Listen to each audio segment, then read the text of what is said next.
समय की बात है जब ऋषि मुनियों ने यह जानने का निर्णय लिया कि त्रिदेवी यानी ब्रह्मा, विष्णु और महेश में सर्वश्रेष्ठ कौन है। इस बात का पता लगाने की जिम्मेदारी भृगु ऋषि को दी गई। भृगु ऋषि ने इस बात का पता लगाने के लिए सबसे पहले ब्रह्मलोक गए और वहां पहुंचकर ब्रह्मा देव की परीक्षा लेने लगे। उन्होंने सीधे क्रोध से पूछा, आपने मुझे प्रणाम क्यों नहीं किया। यह सुनते ही ब्रह्मदेव को गुस्सा आ गया। उन्होंने झल्लाते हुए पूछा, क्या एक पुत्र अपने पिता से श्रेष्ठ हो गया जो उसे मुझे प्रणाम करना होगा। यह सुनने के बाद भृगु ऋषि उससे कहते हैं कि मैं तो आपकी परीक्षा ले रहा था और आप मुझ पर क्रोधित हो गए। इतना कहकर भृगु ऋषि वहां से सीधे कैलाश चले गए। वहां जाकर वो नंदी से कहते हैं कि मुझे शिव जी से मिलना है। नदी ने ऋषि को जवाब देते हुए कहा, मैं भगवान शिव का ध्यान भंग नहीं कर सकता। ऐसा करने का भोलेनाथ क्रोधित होंगे। नदी का जवाब सुनकर भृगु ऋषि खुद ही शिव जी के ध्यान को भंग कर देते हैं। शिव जी का ध्यान भंग होने पर वो भी गुस्सा करते हुए भृगु ऋषि को भस्म करने की बात कहते हैं। तभी माता पार्वती उन्हें रोकती है और ऋषि मुनि को क्षमा करने की प्रार्थना करती है। शिव जी के गुस्से को देखते हुए बाद में भृगु ऋषि कैलाश से सीधे बैकुंठ चले जाते हैं। वहां वो देखते हैं कि भगवान विष्णु आराम कर रहे हैं और माता लक्ष्मी उनके पैर दबा रही होती है। उसी वक्त भृगु ऋषि सीधे विष्णु भगवान की छाती पर पैर से प्रहार कर देते हैं। इस प्रहार से भगवान विष्णु की नींद खुल जाती है और वो भृगु ऋषि से प्यार से पूछते हैं, हे ऋषिवर, मेरे कठोर शरीर से कहीं आपके कोमल पैर को चोट तो नहीं लगी। अगर लगी होगी तो मुझे क्षमा कर दे। यह सुनते ही ऋषि प्रसन्न हो जाते हैं और समझ जाते हैं कि भगवान विष्णु ही त्रिदेवों में सर्वश्रेष्ठ है।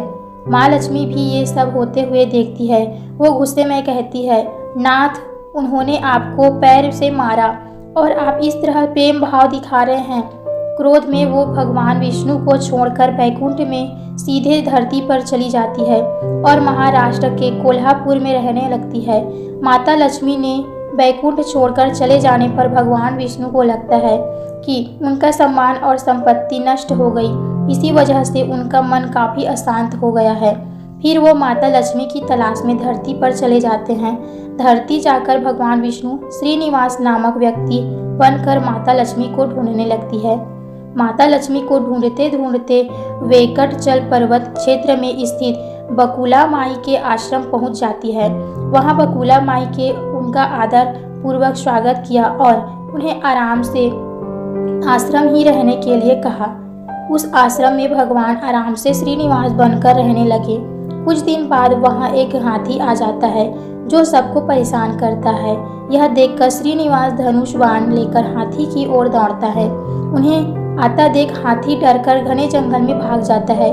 श्रीनिवास उस हाथी का पीछा करता हुआ थक कर एक सरोवर के पास पेड़ की छाया में आराम करने लगता है और कुछ ही देर में उन्हें नींद आ जाती है। नींद में वो कुछ युवतियां का शोर सुनते हैं जिससे उनकी नींद टूटती है। आंखें खोलते ही वो खुद को 5-6 युवतियां से घिरा पाते हैं। युवतियां निमिषा को डांटते हुए बोलती है कि यह राजकुमारी प्रभावती का उपवन है और इस क्षेत्र में पुरुषों का आना एकदम मना है। यहाँ तुम कैसे और किस लिए आए हो। श्रीनिवास जवाब दे ही रहे थे कि तभी उनकी नज़र वृक्ष के पीछे झांकती राजकुमारी प्रभावती पर पड़ी। वो उसे देखते ही रह गए। कुछ देर में युवतियों को बताते हैं कि एक हाथी का पीछा करते हुए यहाँ पहुँचा हूँ। मुझे बिल्कुल भी पता नहीं था कि यहाँ पुरुषों का आना मना है। मुझे क्षमा कर दे। इतना कहकर वो बकुला माई के आश्रम से लौट जाते हैं और आश्रम लौटने के बाद श्रीनिवास का किसी भी काम में मन नहीं लगा। तब एक दिन बकुला माई उससे उनकी उदासी की वजह पूछती है। उदास होकर श्रीनिवास प्रभावती के बारे में उन्हें बताते हैं और कहते हैं कि मैं उसके बिना नहीं रह पाऊंगी। बकुला माई उन्हें कहती है कि ऐसा सपना न देखिए जो पूरा न हो सके। वह एक प्रतापी राजा चोल नरेश आकाश राज की बेटी है और आप एक आश्रम में रहने वाले कुल व गोत्रहीन युवक हैं। कुछ देर सोचने के बाद श्रीनिवास कहते हैं कि माँ, एक तरीका है। बस आपको मेरा साथ देना होगा। बकुला माई श्रीनिवास का प्यार देखकर हाँ कर देती है। दूसरे दिन श्रीनिवास ज्योतिष विद्या के निपुण और औरत का वेश धारण करके राजा आकाश के नगर में नारायणपुर पहुंचते हैं। उनकी विद्या की वजह से हर तरफ उनकी चर्चा होने लगती है। होते होते एक दिन राजा ने उन्हें अपनी बेटी प्रभावती का हाथ देने के लिए श्रीनिवास को अपने महल में बुलवाया। वहां पहुंचकर उन्होंने राजकुमारी के हाथों में रेखा देखी और कहा कि कुछ दिन पहले एक युवक ने वन में तुम्हारी मुलाकात हुई होगी। प्रभावती ने जवाब में हाँ कहा। महिला बने श्रीनिवास ने कहा कि उसी युवक के साथ तुम्हारा विवाह होगा। तभी प्रभावती की माँ धारणा देवी उससे पूछती है कि यह कैसे होगा। तब ज्योतिष औरत से कहती है कि यह इसके भाग्य में लिखा है और ग्रह यह कहते हैं कि एक औरत उसके लिए अपनी बेटी का रिश्ता मांगने आएगी। 2 दिन बीतने के बाद बकुला माई एक तपस्विनी बनकर राजमहल गई और अपने युवा पुत्र के लिए प्रभावती का रिश्ते की बात की। तभी राजा आकाश बकुला माई को पहचान गए और उनसे पूछते हुए कहा, युवक कौन है? बकुला माई उन्हें श्रीनिवास के बारे में बताते हुए कहती है कि वह चंद्रवंश में जन्मा हुआ लड़का है जो मेरे आश्रम में रहता है और मुझे माँ मानता है। राजा उनकी बात सुनने ही बाद में बकुला माई से सोचने के लिए कुछ दिन मांगते हैं। फिर राजा ने उसे राजपुरोहित को बुलाकर इस बारे में चर्चा की। सब कुछ जानने के बाद राजपुरोहित श्रीनिवास के बारे में पता लगाने में जुट जाते हैं। श्रीनिवास के बारे में अच्छे से पता करके वह राजा को कहते हैं कि महाराज, उसमें भगवान विष्णु के समान गुण हैं और आपकी पुत्री लक्ष्मी जैसी, ऐसे में यह वर आपकी पुत्री के लिए सुयोग्य है। यह सुनकर राजा तुरंत बकुला माई के आश्रम में अपनी स्वीकृति के साथ विवाह की लग्न पवित्र भिजवा देता है। श्रीनिवास और बकुला माई को राजा की मंजूरी से जितनी खुशी हुई उतनी ही चिंता होने लगी।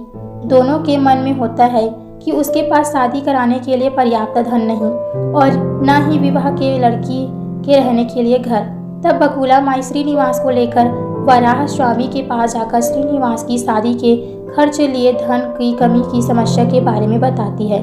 तब वराह स्वामी 8 दिक्पाल का आह्वान करते हैं। तभी वहाँ ब्रह्मा, शंकर, इंद्र, कुबेर आदि देवता प्रकट हो जाते हैं। फिर वराह स्वामी श्रीनिवास से कहते हैं कि तुम खुद ही इन्हें अपनी समस्या के बारे में बताओ। श्रीनिवास देवताओं से पूछते हैं कि मैं चोल नरेश राजा आकाश पुत्री की प्रभावती से शादी करना चाहता हूँ, पर मेरे पास शादी के लिए धन नहीं, मुझे क्या करना चाहिए? इंद्रदेव यह सब सुनकर कुबेर से कहते हैं, तुम शादी के लिए इन्हें ऋण दे दो। जवाब में कुबेर बोलते हैं कि मुझे ऋण देने में कोई परेशानी नहीं, बस यह सुनिश्चित कर दीजिए कि मुझे धन वापस कब और किस तरह से मिलेगा। तब श्रीनिवास कहा, आप चिंता न कीजिए कुबेर देव, मैं कलयुग के अंत का पूरा ऋण चुका दूंगा। फिर कुबेर देव देवताओं की साक्षी रखकर श्रीनिवास को ऋण दे दिया। उन पैरों से प्रभावती बड़े धूमधाम से शादी कर लाते हैं। तभी उनकी शादी की सूचना लेकर नारद जी कोल्हापुर पहुंच जाते हैं और माँ लक्ष्मी को सारी बात बता देते हैं। जैसे ही माता लक्ष्मी को पता चलता है कि विष्णु जी ने श्रीनिवास बनकर प्रभावती से शादी करके वेंकटचल पर्वत पर रहते हैं, तो वह उदास हो जाती है। कुछ ही देर में वो सीधे विष्णु भगवान को मिलने के लिए वेंकटचल पहुंच जाती है। वहां वो देखती है कि प्रभावती बड़े प्यार से श्रीनिवास की सेवा कर रही है। माँ लक्ष्मी से रहा नहीं जाता और वो उन्हें भुलाकर बुरा कहने लगती है। आखिर में वो प्रभावती को बताती है कि ये श्रीनिवास नहीं बल्कि मेरे पति विष्णु हैं, तुमने इनसे कैसे विवाह कर लिया?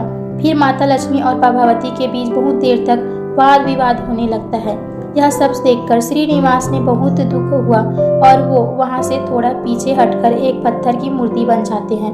माता लक्ष्मी और प्रभावती दोनों यह देखकर बहुत परेशान हो जाती है और कहती है कि अब श्रीनिवास किसी के नहीं रहे।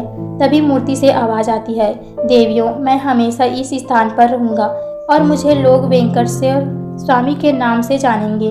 मैं यहाँ रहकर अपने भक्तों की इच्छा पूरी करता रहूँगा। साथ ही मुझे चढ़ाए जाने वाले धन के माध्यम से मैं कुबेर का कर्ज व ब्याज चुकाता रहूँगा। बस अब तुम दोनों झगड़ा करना बंद कर दो। इतना सुनने के बाद माता लक्ष्मी और प्रभावती उनसे क्षमा मांगती है। फिर माता लक्ष्मी कोल्हापुर जाकर महालक्ष्मी की मूर्ति और प्रभावती तिरुनाचल में शिला विग्रह बन जाती है। यही कारण है कि तिरुपति विराजमान वेंकटेश्वर और स्वामी की दर्शन से भक्तों के चंदन, धूप, फूल और मिठाई नहीं बल्कि धन लिया जाता है। तो इस कहानी से हमें यही सीख मिलती है कि पहली यह कि विनम्र भाव से ही व्यक्ति श्रेष्ठ कहलाता है। दूसरी यह कि क्रोध में आकर कोई भी फैसला नहीं लेना चाहिए।